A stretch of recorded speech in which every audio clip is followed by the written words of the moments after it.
শীতের এই দিনে গরম গরম তালের পিঠার এই রেসিপিটা খেলে একদম জমে যাবে। দেখুন বন্ধুরা, আমি কিভাবে এই তালের পিঠার রেসিপিটা বানিয়েছি। একদম সফট হয়েছে। নমস্কার বন্ধুরা, সুবর্ণা দাস অফিসিয়াল চ্যানেলে সবাইকে স্বাগতম। আজকে আবার চলে এসেছি নতুন একটা রেসিপি নিয়ে। আজকের রেসিপিটা হলো তালের পিঠার রেসিপি। এ তাল আমি সংরক্ষণ করে রেখেছিলাম। এই শীতের দিনে এ তাল দিয়ে আমি পিঠা বানিয়ে আপনাদেরকে দেখাচ্ছি। মাত্র দুটি উপকরণ দিয়ে আমি এই পিঠার রেসিপিটা বানাবো। দেখতে থাকুন। আর ভিডিওটা দেখার আগে অবশ্যই একটা লাইক দিয়ে ভিডিওটা দেখা শুরু করবেন।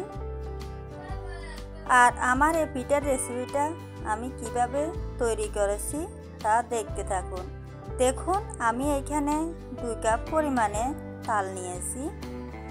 এর মধ্যে দিয়ে দিলাম আমি স্বাদ মতো লবণ, আর দিয়ে দিচ্ছি 1 কাপ পরিমাণে চাউলের গুঁড়ো। এবার আমি এখানে দিয়ে দিচ্ছি 1 কাপ পরিমাণে আটা।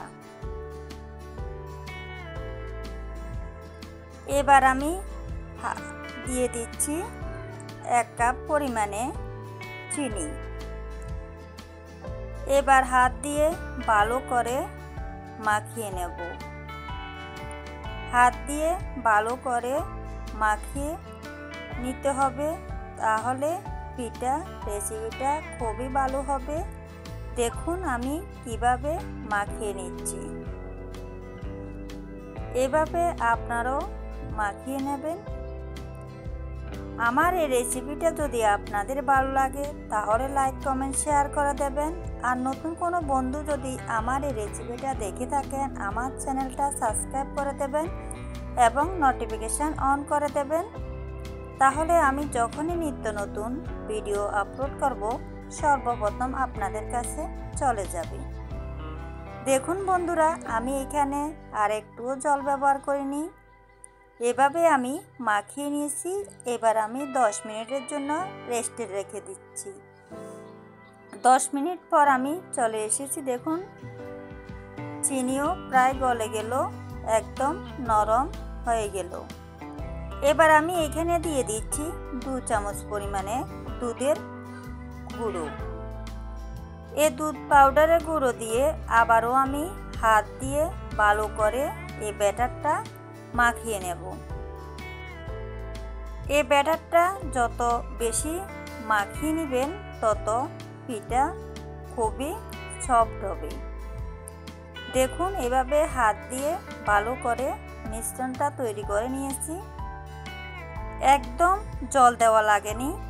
তাল আমি যেভাবে দিয়েছি এভাবে হাত দিয়ে এভাবে ভালো করে মিশ্রণটা রেডি করে নিতে হবে। দেখুন, খুব সুন্দরভাবে আমি রেডি করে নিয়েছি। এবার আমি চুলোতে একটা কড়া বসিয়ে দিলাম। কড়াটা গরম করে নিয়েছি। এবার এখানে দিয়ে দিচ্ছি আমি পরিমাণ মতো তেল। এই পিঠা তৈরি করার জন্য তেলটা একটু বেশি দিতে হয়। আপনারাও আপনাদের পরিমাণ মতো তেল দিয়ে দিবেন। দেখুন, তেল গরম করে নিয়েছি। এবার এর মধ্যে আমি চামচের সাহায্যে একটা একটা করে এই পিঠা বানিয়ে নিচ্ছি। আপনারা এই পিঠা পাইপেনেও বানিয়ে নিতে পারেন, সেখানে আরও বেশি করে দিতে পারেন। আমি এখানে কড়ার মধ্যে বানিয়ে নিচ্ছি, তাই 4-5টার বেশি এখানে দেওয়া যাবে না। দেখুন, আমি এখানে 1 খোলার মতো পিঠা দিয়ে দিয়েছি। এবার আমি একটু চামচের সাহায্যে একটার পাশ থেকে একটা সরিয়ে নিচ্ছি, যাতে একটার সাথে একটা লেগে না যায়।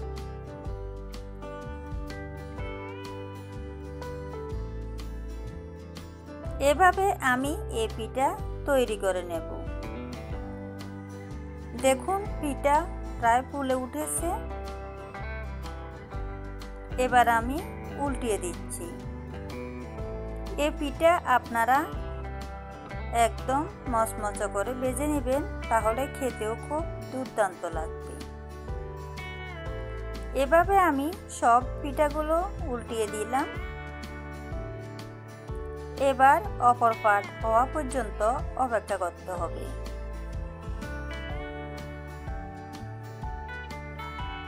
এই শীতের দিনে এই তালের পিঠাটা খেলে খুবই ভালো লাগবে। দেখুন আমি অপর পাশে উল্টিয়ে দিলাম। এভাবে চামচ দিয়ে কিছুক্ষণ লাড়িয়ে চাড়িয়ে এই পিঠাগুলো একদম লাল লাল করে ভেজে নিচ্ছি।